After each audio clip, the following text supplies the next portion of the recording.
আপনার স্কিনে যদি আমার মতো acne prone, fungal acne, oily skin এবং ব্ল্যাক হেডস অ্যান্ড হোয়াইট হেডসের সমস্যা থেকে থাকে তাহলে আর কোনো সমস্যা নেই, বিকজ আপনি পেয়ে যাচ্ছেন এই একটা প্রোডাক্ট দিয়ে সব কিছুর সমাধান।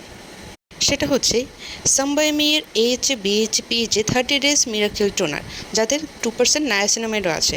এটা আপনার পোর কেয়ার, ব্রাইটনিং এবং ময়শ্চারাইজিংয়েরও কাজ করবে, এবং এতে রিয়েল টি ট্রি রয়েছে যা আপনার অ্যাকনে কমাতে সাহায্য করবে। এটা নন কমেডোজেনিক এবং স্কিন এক্সফোলিয়েট করতে আপনাকে সাহায্য করবে, কিন্তু এটা একটু স্ট্রং হওয়াতে আপনি উইকে 2 দিনের বেশি ইউজ না করাটাই বেটার। আর এটা আপনি ওপেন করার পর 12 মাস ইউজ করতে পারবেন, সো এটা অনেক দিন যাবে বলা যায়। আর আমি এখন আপনাকে এটা টেক্সচার দেখিয়ে দিচ্ছি। এটার টেক্সচার অনেক বেশি লাইট, তো যাদের অয়েলি স্কিন তাদের এরকম কোনো টেনশন করতে হবে না যে স্কিন অনেক হেভি ফিল হবে না। এটা ফুললি ওয়াটারি টাইপের টেক্সচার, আর এটা স্কিনে দেওয়ার পর অনেক হালকা একটু ঠান্ডা ঠান্ডা ভাব লাগে। সো যাদের অ্যাকনে প্রোন স্কিন অনেক রেড হয়ে আছে তাদেরও কোনো টেনশন হবে না, বিকজ তাদের একটা সুদিং ফিলিং দিবে। সো আজকের মতো এই মিনি রিভিউ এখানেই শেষ করলাম। আল্লাহ হাফেজ।